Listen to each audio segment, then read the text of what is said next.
নমস্কাৰ মোৰ নাম শ্ৰী নিতুল শইকীয়া আমি আজি দেওবাৰে আপোনালোকৰ ওচৰলৈ আকৌ এটা নতুন সাধু লৈ পেলাই আপোনালোকৰ ওচৰলৈ আহিব বিচাৰিছোঁ আমাৰ কণ ভাইটি ভণ্টিসকলৰ কেনেকৈ সাধুৰ এটা পৰিৱেশ আমি দেখুৱাব পাৰোঁ তাৰ উদ্দেশ্যে আমি কৰৈনী বামুণ গাঁৱৰ সুহানী চন্দন বৰা সেই কণমানি ছোৱালীজনীয়ে কেনেধৰণে এটা আমাৰ সাধুৰ পৰিৱেশ আনিব বিচাৰিছে সেই পৰিৱেশটো আমি দেখুৱাব বিচাৰিছোঁ তেওঁ বৰ ধুনীয়া সাধু কয় তেওঁ আইতাকৰ লগত আৰু মাকৰ লগত থাকি কেনেধৰণে সাধুটো আমাক শুনাই এনেকৈ আমি সমাজলৈ আমি অসমবাসী হৈ আমি কেনেকৈ সাধুৰ পৰিৱেশটো আনিব পাৰোঁ সেই উদ্দেশ্যে আমি এই শিশুটিৰ পৰা এই সাধুটো শুনিব বিচাৰিছোঁ আহক আমি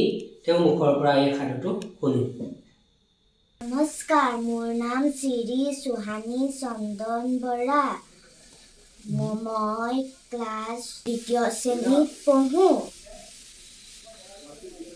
মোৰ স্কুলখনৰ নাম ৰেডিয়েণ্ট একাডেমী মই আজি সাধু এটা ক'বলৈ আহিছোঁ সাধুটোৰ নাম হ'ল বুধিয়ক কাউৰী অতি গৰমৰ দিন এনেতে এটা কাউৰীয়ে পিয়াহত উৰি ঘূৰি ফুৰিছিল সি এদিনাখন দেখিলে যেন কলহ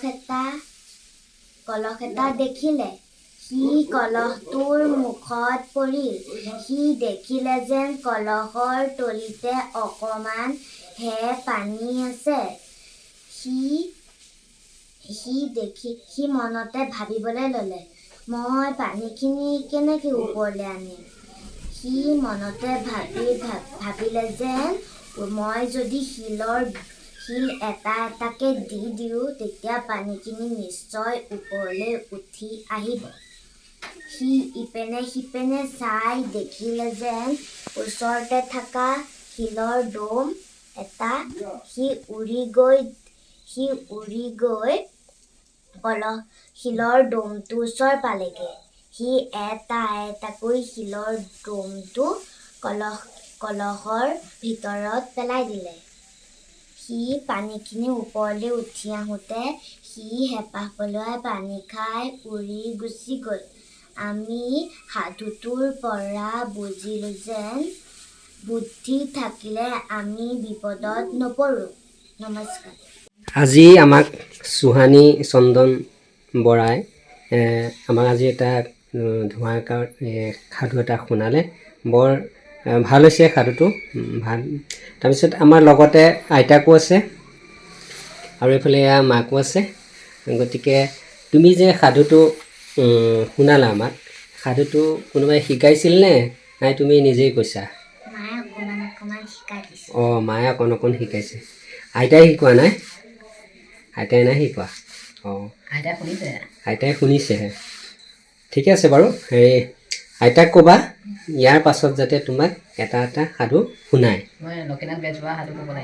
লক্ষীনাথ বেজবৰুৱা সাধু ক'ব লাগিব গতিকে আমি আমাৰ মাজৰ পৰা সাধুৰ বস্তু নাইকিয়া হৈ গৈ আছে গতিকে সেইকাৰণে আমি আইতা ককাহঁতক অনুৰোধ জনাইছোঁ যাতে সাধু ক'বলৈ আকৌ নাতিহঁতক শিকায় এতিয়া আপুনি এই সাধু যে শুনিবলৈ পাইছিলে আজিকালি নুশুনা হ'ল নাতিহঁতেও নুশুনে বাৰু কি কাৰণত নুশুনে আপুনি অকণমান ক'বনে কি মানে আজিকালি সাধু বোলা বস্তুটো নাইকিয়াই হ'ল কাৰণ মোবাইল ল'লে মোবাইলত কিছুমান বস্তু ওলাল হয় সেইসকলে নাতিহঁতেই হওক বা আইতাকহঁতেই হওক বা মাকহঁতেই হওক হয় সাধু বুলি বস্তুটো এটা নকয় খালি মানে মোবাইলত কি ওলাইছে মোবাইলৰ যিটো মানে কি প্ৰতি এট্ৰেকশ্যনটো বাঢ়ি গৈছে মানে ল'ৰা ছোৱালীক মানে হয় সাধু তাৰমানে কি বাস্তৱৰ যিবিলাক সাধু বা বাস্তৱৰ যিবিলাক কথা সেইখিনি মানে ভাল নলগা হ'ল ৰঙীন জগতলৈ তেওঁলোক আগবাঢ়ি গৈছে গতিকে বাস্তৱৰ পৰা আমি হেৰাই গৈছোঁ যেন লাগিছে নহয় জানো এতিয়া আমি আকৌ নতুনকৈ মানে ধৰ লক্ষীনাথ বেজবৰুৱাৰ বিষয়ে সাধুবিলাক শিকাব লাগিব ল'ৰা ছোৱালীক নাতিহঁতক শুনাব লাগিব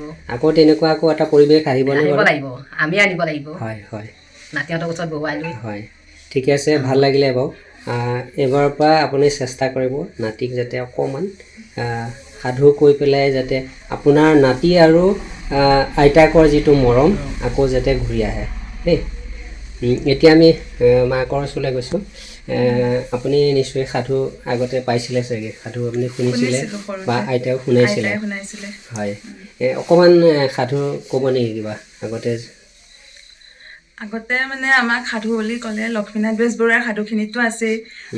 আমাৰ যেতিয়া আইতাহঁতে আমাক সাধু শুনায় তেতিয়া মানে বিশেষকৈ আমাৰ দিনকেইটা হৈছে গৰমৰ দিন। গৰমৰ দিনকেইটালৈ মনত পৰে আৰু জোনাক ৰাতি।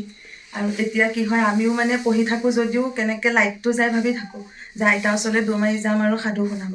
তেতিয়া আমাক তেজীমলাৰ সাধু শুনাইছিলে, তোলা আৰু তেজাৰ সাধু শুনাইছিলে। এতিয়া বাৰু আমিও সেইবোৰ পাহৰিয়ে গৈছোঁ। আমিনো ল'ৰা ছোৱালীক কি শিকাম? আমিও এতিয়া মোবাইলৰ জগতলৈকে বেছি ঢাপলি মেলিছোঁ। আমিও ক'ৰবাত পাহৰিয়ে গৈছোঁ। আৰু আমাক হাতীপতিৰ সাধু শুনাই, আকাশলৈ চাই পেলাই তৰাৰ সাধু কয়। তৰাৰ দেশত মানে ৰামচন্দ্ৰৰ সাধু কয়, তুলসীৰ তলত মৃগ পহু চৰি আছে, সেয়া জোনবাই তোলে চা, তুলসীজোপা দেখিছ তাত এয়া ৰামচন্দ্ৰ, সেয়া মৃগ চৰাই আছে। এনেধৰণে আমাক সাধু শুনাইছিলে। গতিকে সাধু ক'বলৈ মানে এতিয়া আমিও পাহৰি যোৱা নিচিনাই হৈছে। আকৌ সাধুৰ পৰিৱেশটো আনিব লাগিব বা আমিও শুনিব লাগিব।